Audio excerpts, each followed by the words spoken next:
was really, but honestly, the biggest part was it was really lonely. I didn't have anybody. Like I just felt really lonely. Yes, all of my family lives in Raleigh.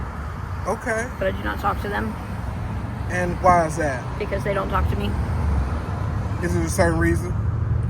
Because I do drugs. I don't know. I felt like they ignored me a little bit. And I mean, I know they loved me, but and I've never told them that I feel like that. Like I don't want them to feel like they're failures or anything. Like, but there was no other customers.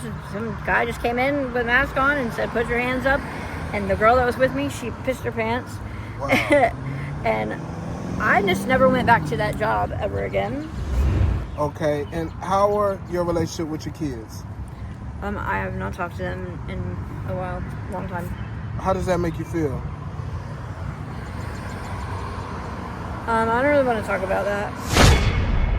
So let's go. Let's rock out. All right, what's up, YouTube? Top Flight USA, back with another one. How you doing, young lady? Hi. All right. How you doing today? I'm fine. How are you? I'm doing great. Thanks for asking.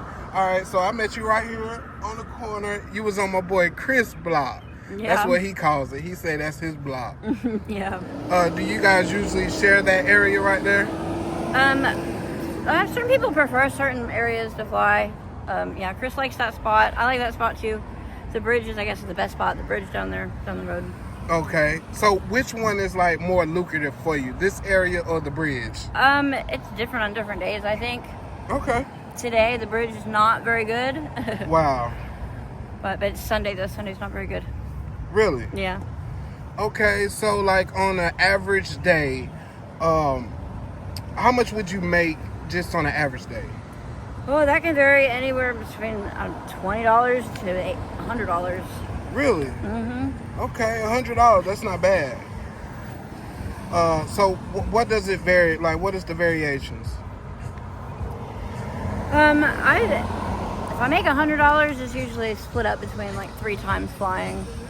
But I mean, typically I'll make $20 at a time usually. Okay. And how long do you have to like stand out there to make $100? Well, last time I made $100, it was throughout the whole day, and I was probably total maybe 4 or 5 hours. Okay. That's not bad. Some people don't make $100 at work in 4 or 5 hours. I know. Yeah, but that's definitely not every day. It's not. I mean, I don't usually make that much money, but I mean, I did a couple weeks ago. I did, but yeah, usually I'll make about $20 at a time. That takes about maybe an hour, or maybe a little bit longer. Okay. All right. Well, let's just get to know you and try to build the interview up just a little bit. What's your name, age, and where you from? My name is Stephanie. I'm 37, and I am from Raleigh, North Carolina. You from Raleigh? Yes. Okay, that's what's up. Shout out to Raleigh. If you can describe Raleigh growing up, what would you describe Raleigh as? Overcrowded and very hot. It's been overcrowded all your life? Mm-hmm. Wow. Why do you think it's so overcrowded? Because it's the capital? I guess so. I mean, I guess. From what I understand, they keep making job opportunities, so I guess that's why people keep moving here. Yeah. They're building a lot of houses and townhouses here. Yeah. What do you think about the inflation as far as real estate? I guess I don't really have an opinion on real estate. I don't live inside, so. Okay. So you live off the land? Yeah, I live in a tent. Okay. Mm-hmm. And how long have you been living in a tent? About 4 or 5 years. Okay. 4 or 5 years ago, Mm-hmm. what exactly caused you to start living in a tent? My boyfriend at the time broke up with me, and I did not have anywhere to go. And my best friend was living out here already, so I came out in here, lived with him. And, well, he's my boyfriend now, but at the time, I just came out here to live with him because I didn't have anywhere to go, and I could not stay in the shelter. Okay. And why doesn't the shelter work for you?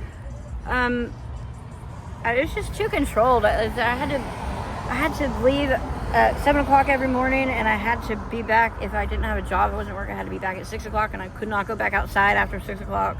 Wow. And it was just too controlled, and they wanted me to give them all my money. I had a job at the time, and they wanted me to give them all my money for my job, or like just half my money. I mean, they said they would give it back after I left, but I don't know. I didn't make very much money anyway. Okay, hold on, wait. Let me understand that. They wanted you to give them your money. Like half of my money. Half of your money. Yeah, they said it was for they were gonna help me save money, I guess. So when I left, they would give it back. But I didn't make that much money anyway. I don't know. It was just too controlled. It was I don't know. Well, that's not a bad idea. I mean, it wasn't a bad idea, honestly, and I was willing to do it, but it was I don't know. It was very lonely in the shelter. Okay. Very lonely. Yeah, I could understand that. Yeah. And I could understand the control part too, because it's a lot of rules and regulations that you have to abide by in the shelter. I was talking to a young lady the other day where she says every time for like the first month you go out and come in, they're breathalyzing you and they're drug testing you. Yeah, I didn't have that, but yeah, it was just constant. It was just constant control, and I felt like we were all adults there, and I really didn't like that I couldn't go back outside. So it was like 13 hours I was stuck inside.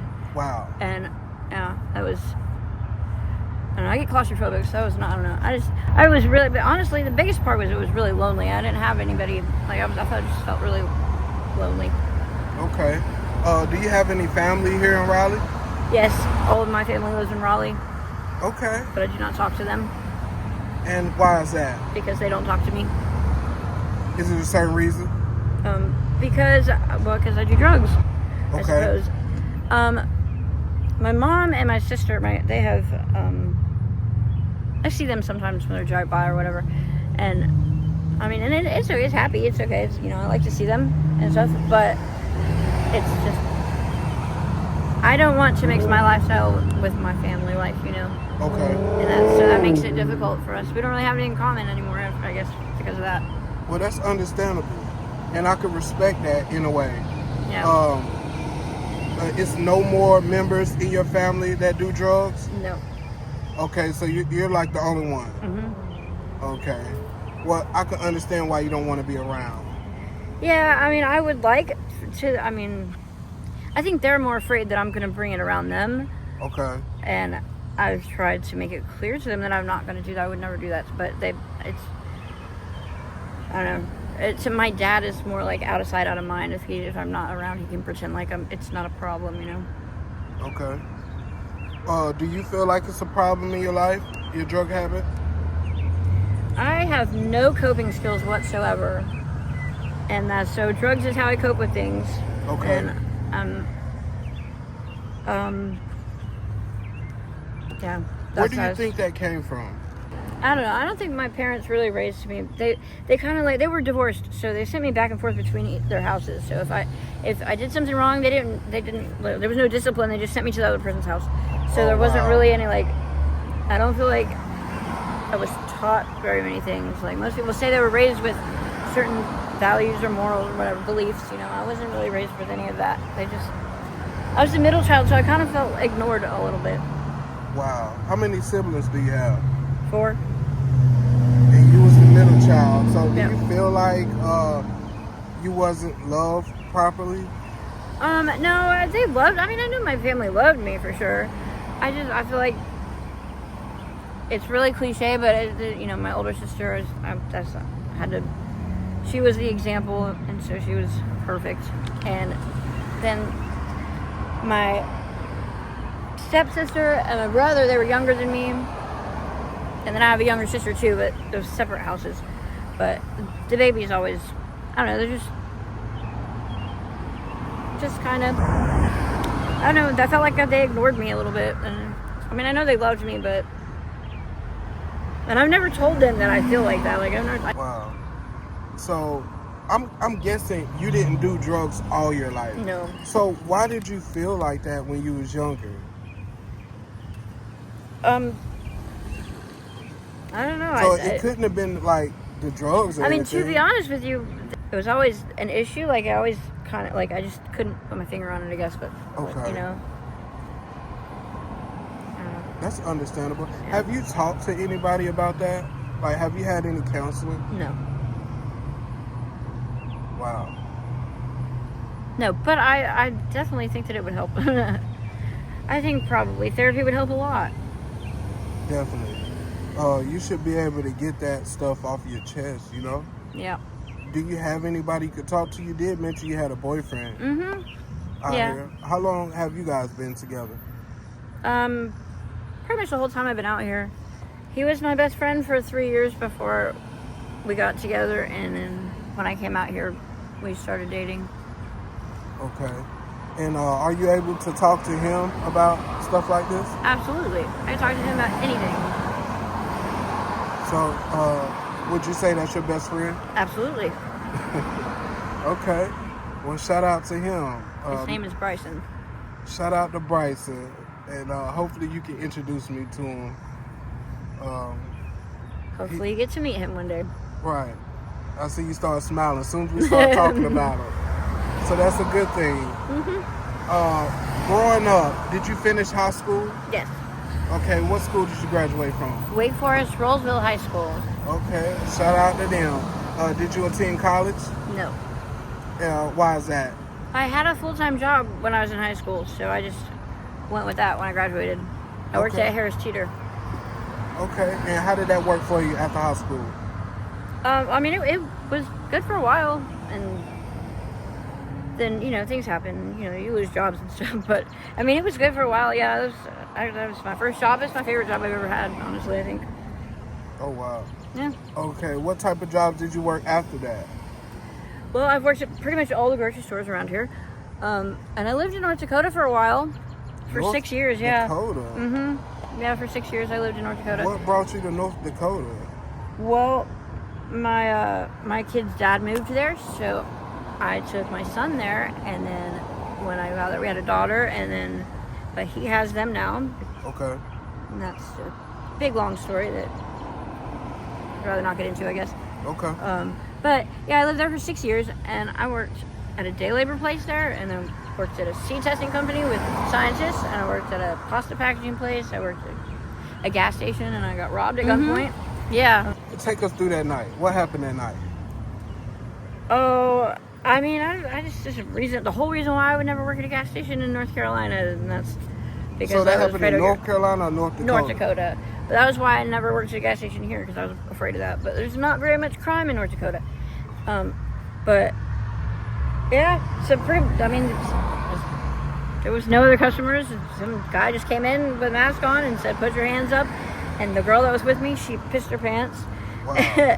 And I just never went back to that job ever again. And I didn't suffer any trauma from it, I don't think.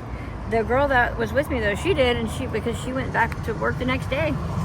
Well, I think you did suffer something, because you don't want to work at any other gas station. I mean, I guess that's. You mentioned you had 2 kids? Mm-hmm. And they're with the father? Yes. Okay, and how are your relationship with your kids? I have not talked to them in a while, long time. How does that make you feel? I don't really want to talk about that. Okay. That's very sad. Okay. All right. Well, hopefully they're doing good and they're well. They are doing well, yes. If they happen to come across this video, what do you think their thoughts would be? I don't know what they think about me. I don't know. Are you still in contact with your baby father? No. No, I don't even have a phone number. Wow. My parents talk to them, I guess, but yeah. That was why I started doing drugs, actually. Because you didn't have your kids anymore? Yeah. Wow. Man. Well, I'm sorry that you feel that way. Do you have anything to say to them if they did see this video? I guess so. My biggest fear is that they think that I don't want them. And that has never been true. And I think about them every single day, and I love them very much. Wow. If you can tell them while you're going through what you're going through, can you give them the simplest explanation you can give them right now? Because I'm scared.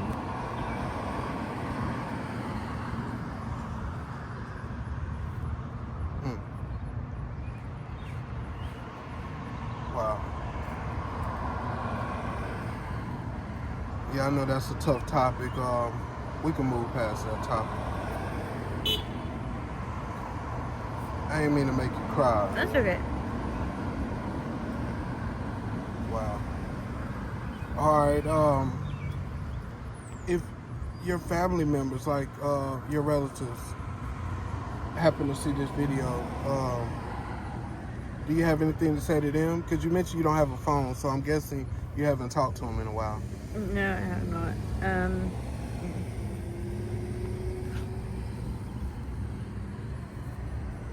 I don't really have anything to say to my family, I guess.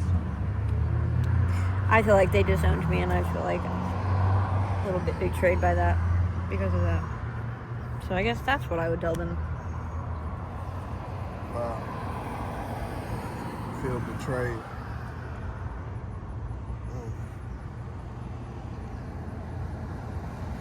I'm sorry that you feel that way. It is what it is. I know that's tough.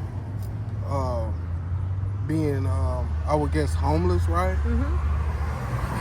And really not having too many people to turn to, you know? I mean, you mentioned you had your boyfriend. Yep. I told my family that I needed them to make sure that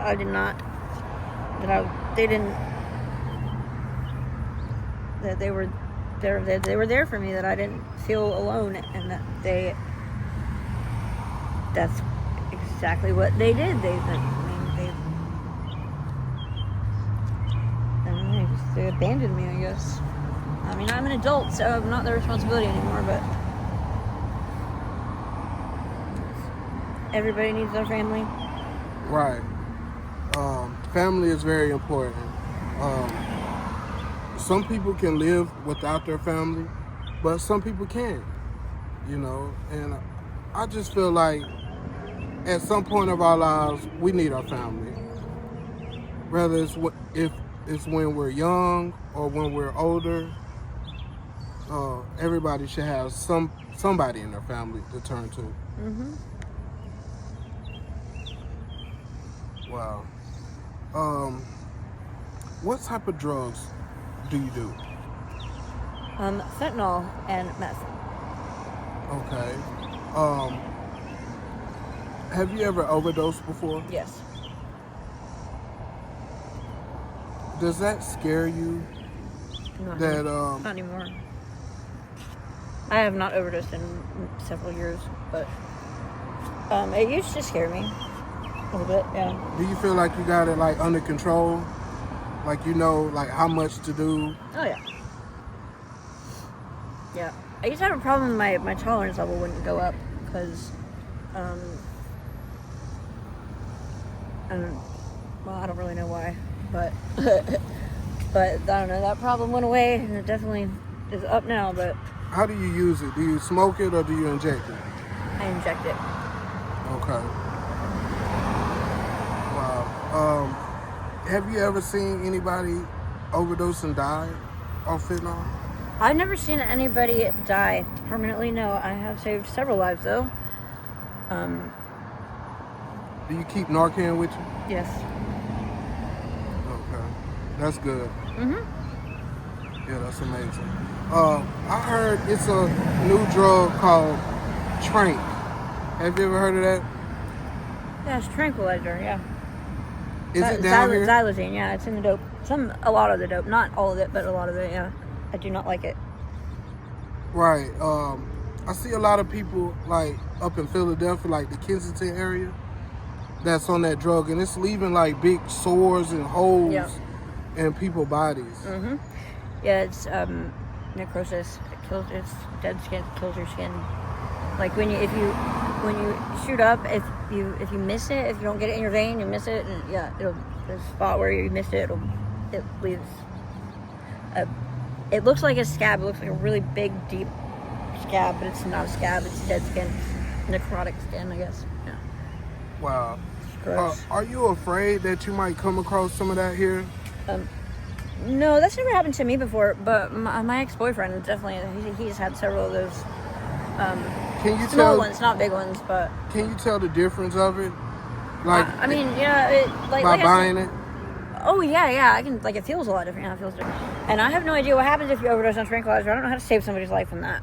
Right. So I know how to save lives on dope. I don't know how to save lives on, like, even without Narcan. The Narcan I don't know how to won't save if they work overdose for the on. Tranq, right? No. No, Wow. it is designed for heroin, but it will work for any opiates. But I mean, like I said, even without Narcan, there's several things that you can do to save somebody's life. But I don't know how to wake somebody up from tranquilizer if they overdose on that, and I don't even know how much will overdose you. I don't know. I know it's certainly not good for you. Right. And I don't like it at all. Wow. But some people have a problem feeling the dope. Their tolerance is too high, so they like the tranquilizer because they can feel it. But I do not like tranquilizer in the least bit. Right. And I feel like it's unfair. Nobody asked us if it was okay if they put that shit in our dope. Right. That's not okay. They're just giving it out like they just put it in. They put it in the dope because I guess they think that we're stupid, and just, if we go to sleep, we think that it's good dope. Like that's, but that's not even. Right. It's just that's. Is it idiotic. cheaper than fatty, or is it like the same price? It's in the fentanyl. Some of it has. I mean, I'm sure that some. There are some that it's just tranquilizer. Yeah, I'm sure. But you can usually tell that because when you wake up from your nap, you're still dope sick. So that's never good.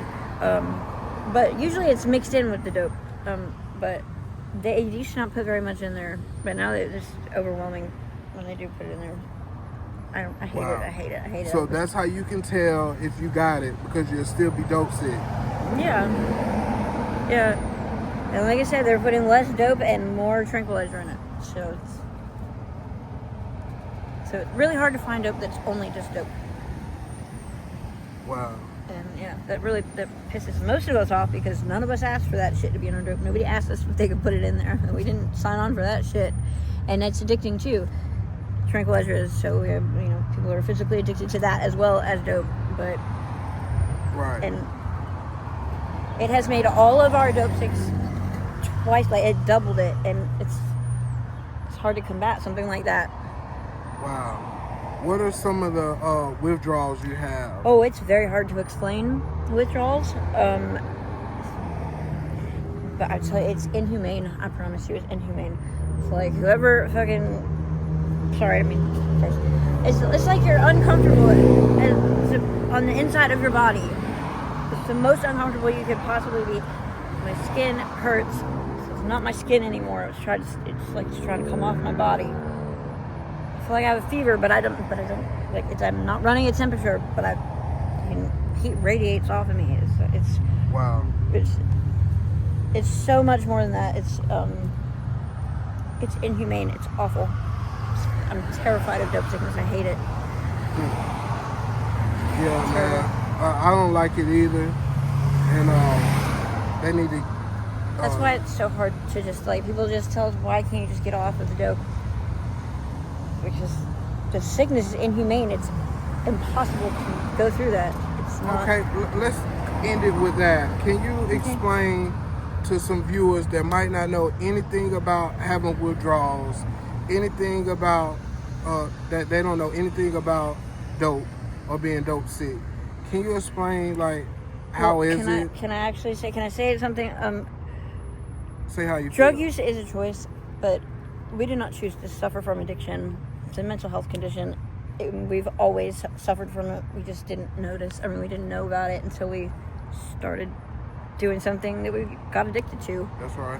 And it's really lonely for all of us. We get treated like we're bad people for it. We get treated like we're criminals. And yes, we do have to commit crimes to get it, and like I said, drug use is a choice, but addiction makes it feel like it's not a choice. Right. And I wish people would, you can't expect anybody to understand it unless they have been through it, but just, we're all people, and we all have feelings. Right. I definitely agree with you. You spoke very well. Thank you. On that. I really appreciate you for doing this interview, man. Of course. You spoke very well throughout this interview. Thank you. You touched on a lot of good topics, and I really appreciate it. Yeah, of course. If anybody wanted to contact you, do you have a way for them to do that? Do you have any social media sites? If anybody wanted to donate to you and maybe help you out, do you have like a Cash App or something like that you want to put out? I have Facebook. I don't ever use it though, but I do have a Cash App. Well, let's say both of them. Well, my Facebook, I guess, is just Stephanie Ann Beard. That's my full name. And my cash tag is Mestephy, Mestepphie. Okay, and is it all lowercase? Mm-hmm. Yes. All right. Well, that's what's up, man. If anybody want to donate to Stephanie, you're more than welcome to. And how is your last name spelled on your Facebook? Beard. Okay. All right, Stephanie. We appreciate you for doing the interview. God bless you. Sure. Thank you. All right.